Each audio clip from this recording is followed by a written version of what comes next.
sitting back on what worked yesterday, but always reaching for what will matter tomorrow. The fact that we successfully did this again and again is the crowning achievement of my life's work. The learnings that informed and were developed in that journey are what I will share with you in the chapters ahead.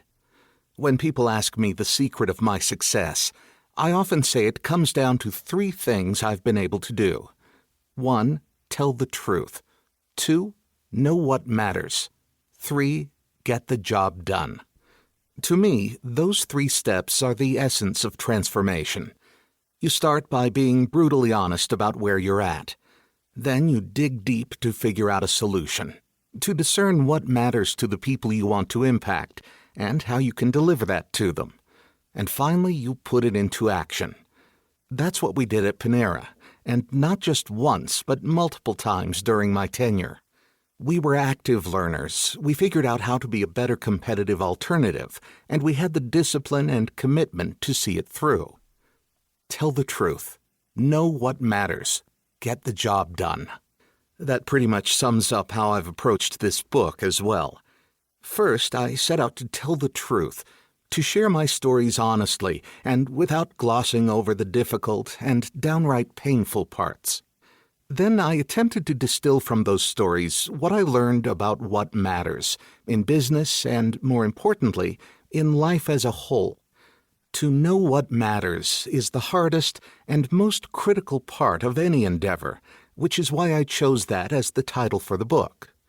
It's also the part that I love the most, the process of figuring it out. Last, I've dedicated significant space in these chapters to describing the actual processes through which we got the job done. The doing of the doing, as I like to call it.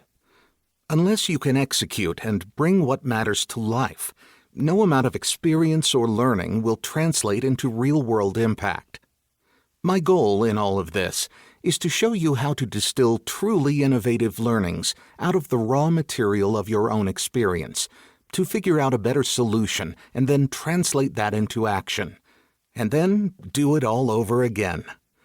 Let's be clear, I'm not here to offer you another set of platitudes about the shortest way to turn your startup into the next big thing so you can IPO and cash out. I'm here to challenge you to create a business, a life, and even a society of enduring value. Again, I hope that what you'll take from these chapters will apply to much more than your business. I've always said I go to work to learn about life. The most important lessons I've learned and continue to learn are as much about a life well lived as they are about doing business, because for me, the two are inextricable. They are also applicable to politics and civic society and to any type of organization, large or small, that seeks to make a difference. I won't sugarcoat the truth. Building something that truly matters is hard. I can show you a smarter way to go about it, but it won't be an easier way. If you want to make an impact, you'll need to be prepared for the tough stuff. But for those of us who are called to this journey, there are few things in life that are more satisfying than figuring out a new and innovative solution and then bringing it to life. If you're crazy enough to stick with it through the inevitable ups and downs, to transform again and again in order to meet the needs of tomorrow, you'll look back and see that you lived a life you can respect. And in the end, what could matter more than that? Part 1. Living the Entrepreneurial Life. 1. Future Back.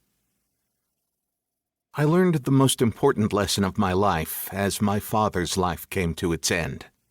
In January 1998, several years after a lung cancer diagnosis, my dad, Joseph Shaich, moved into my apartment in Cambridge, Massachusetts.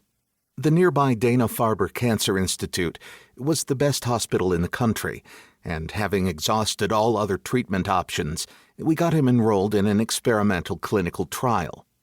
This was a last-ditch attempt to extend his life, but it bought him only a brief reprieve. I was his companion through the final year of his life's journey. I cannot tell you whether there is a judgment day up there, but after watching my father during his last few months, I can tell you this: there is one down here if we have time to face it.